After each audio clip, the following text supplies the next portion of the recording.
اللہ اکبر اللہ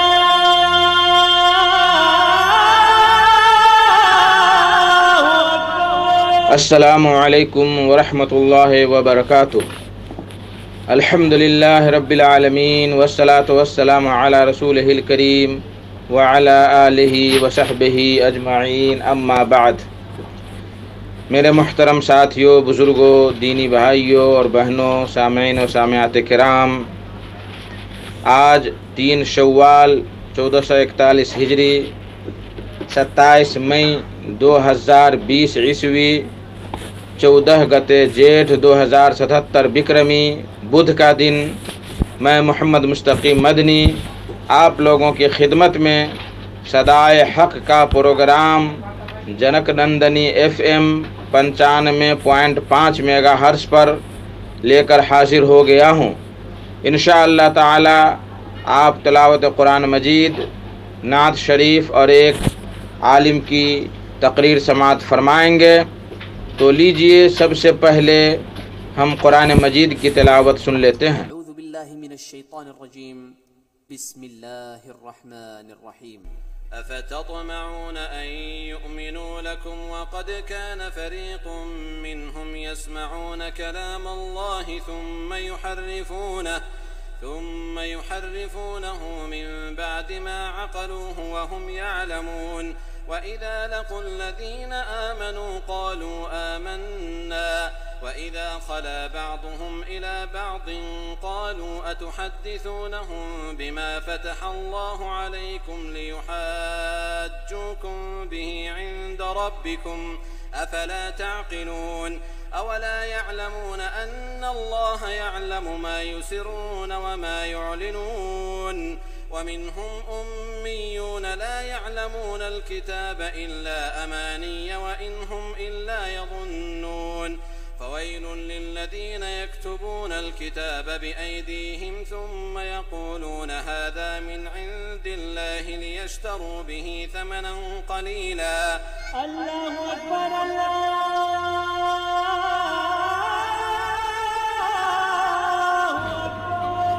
بعدہ شیخ ابرار احمد حنیف مدنی کی آواز میں ایک خوبصورت سی نعت سماعت فرمائیں، جس کا بول ہے: ہاتھ سے دامن مصطفیٰ چھوڑنا غیر ممکن ہے یہ واسطہ چھوڑنا۔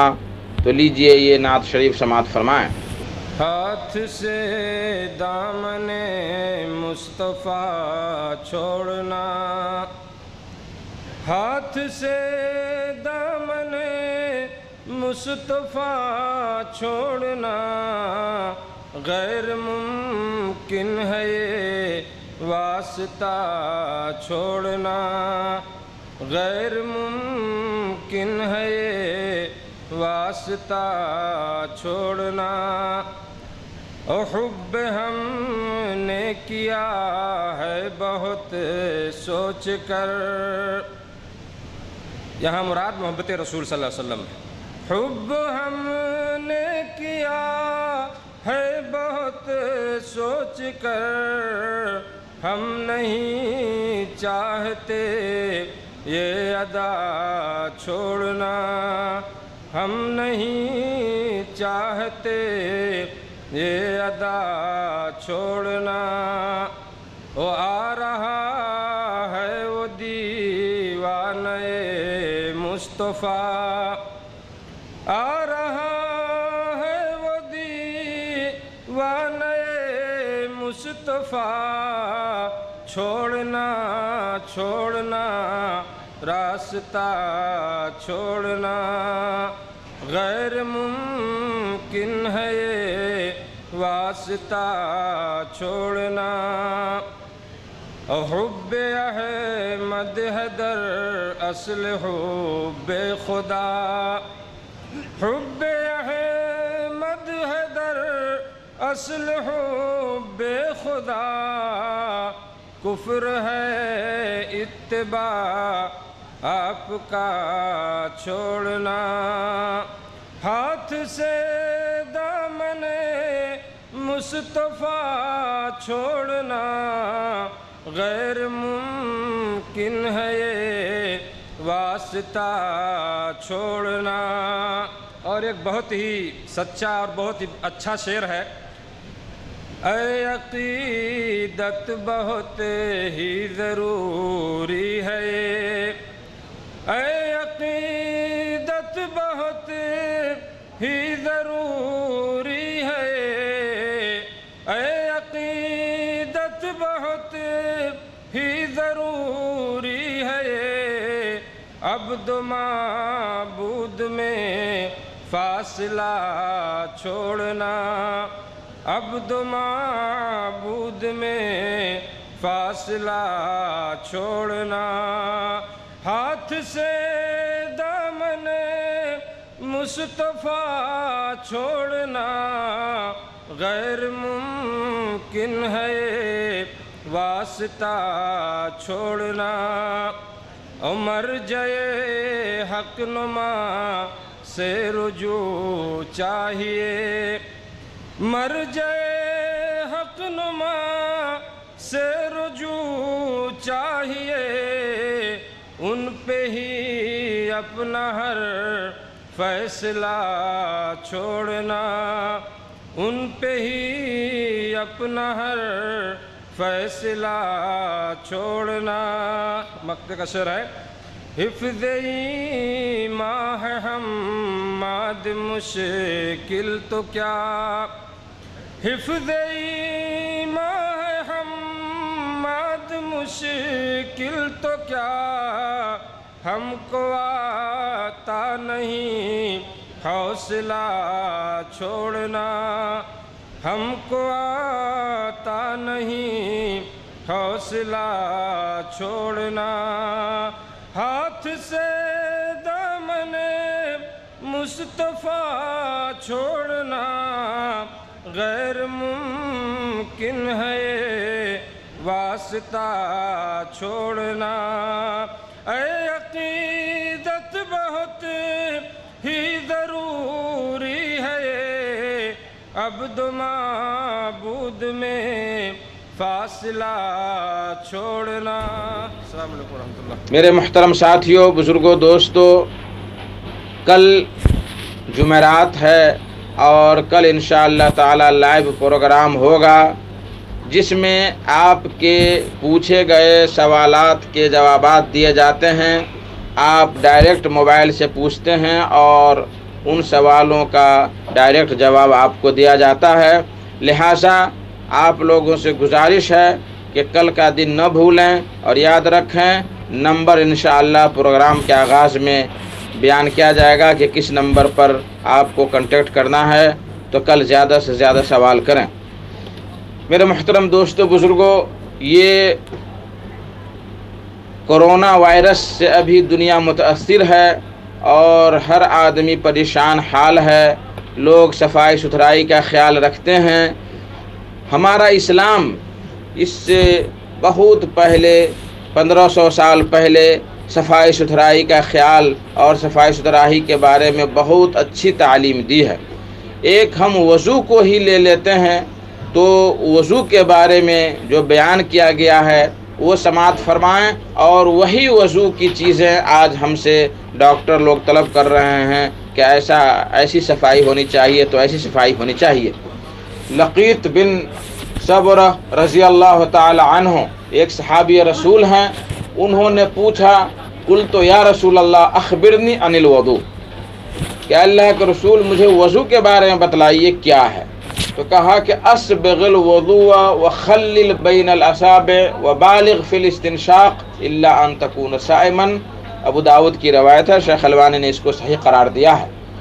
تو آپ صلی اللہ علیہ وسلم نے ان کو جواب دیا کہ اچھی طرح سے وضو کرو۔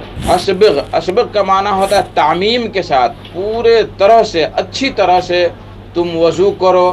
وخلل بین الاصابع، اور انگلیوں کے درمیان خلال کرو۔ جو انگلیاں ہیں، انگلیوں کے اندر جو گندگیاں بیٹھی رہتی ہیں ان کی صفائی کے لیے ہمارے نبی صلی اللہ علیہ وسلم نے جو تعلیم دی، کہا کہ وضو کرو تو انگلیوں کے درمیان خلال کرو، انگلیاں گھسا کر کے ایک دوسرے میں ہاتھ کی صفائی کرو۔ آج اسی کو ہماری نیپالی زبان میں کہا جاتا ہے کہ میچی میچی ہاتھ دھلنا صابن پانی سے. تو جب تک ہم انگلیوں کے درمیان انگلی نہیں گھسائیں گے، چاہے صابن سے دھلیں یا مٹی سے دھلیں، تو اس وقت تک انگلیوں کے درمیان جو جراثیم اور کیٹانو ہوتے ہیں وہ صفائی نہیں ہوتے ہیں. تو ہمارے نبی محترم صلی اللہ علیہ وسلم نے فرمایا کہ خلل بین الاصابع، اپنی انگلیوں کے درمیان خلال کرو. اور فرمایا وہ بالغ فی الاستنشاق، اور ناک میں پانی چڑھانے میں مبالغہ کرو. ناک میں پانی چڑھا کر اس کو جھاڑنے میں، صفائی کرنے میں زیادہ سے زیادہ مبالغہ کرو، دور تک پانی پہنچاؤ. الا کہ تم روزے سے ہو. جب روزے سے رہو تو اتنا پانی چڑھانے کی ضرورت نہیں ہے. آج ہم جب گھر سے باہر نکلتے ہیں، سانس لیتے ہیں، تو ناک کے ذریعے ہی سانس لیتے ہیں، جس میں گرد و غبار، کیٹانو اور طرح طرح کی چیزیں آتی ہیں. اور ہم وضو کرتے ہیں اور ناک میں پانی چڑھا کر جھاڑتے ہیں، تو اس میں کتنی بڑی بات ہے، کتنی صفائی کا خیال ہے. اور تو اور وضو میں جتنے بھی انگ کھلے ہوئے ہیں، جیسے چہرہ ہے، کہونی تک دونوں ہاتھ ہے، اور ٹخنا تک دونوں پاؤں ہے، اور سر ہے، تو انہی چیزوں کو دھلنے اور صفا کرنے کی اور مسح کرنے کی ہمیں جو ہے آدیش آیا ہے، اور اسی کے لیے ہمیں حکم دیا گیا ہے. تو میرے محترم ساتھیوں، بزرگوں، 3 بار ہر انگ کو دھلنا ہے. اور بہت سارے علماء کے نزدیک مل مل کر کے دھلنا ہے، رگڑ رگڑ کر کے صاف کرنا ہے، تب جا کر کے ہمارا وضو مکمل ہوگا. تو میرے محترم ساتھیوں، بزرگوں، یہ صفائی، یہ ستھرائی، یہ ہمارے وضو میں سب شامل ہے. اگر دن میں ہم 5 دفعہ نماز کے لیے ہم وضو کریں، 3 بار اپنے ہاتھوں کو دھلیں، چہرہ کو دھلیں، 1 بار سر کا مسح کریں، پاؤں کو دھلیں، تو انشاءاللہ تبارک و تعالی اس کیٹانو سے ہم نجات پا لیں گے، اس جراثیم سے ہم نجات پا لیں گے. اللہ سے دعا ہے کہ اللہ تبارک و تعالی ہم دنیا والوں کو اس مصیبت سے، اس کرونا وائرس سے محفوظ رکھے. آج تقریر ہے مولانا علاء الدین سلفی صاحب کی، جو کلیہ فاطمۃ الزہرا دھنوجی کٹیا دھنوشا نیپال کے مدیر ہیں، صدر مدرس ہیں، اور ان کی تقریر ہوگی. ان کا عنوان ہے اللہ کے راستے میں خرچ کرنے کی اہمیت. تو لیجئے سماعت فرمائیں ان سے ان کا محاضرہ.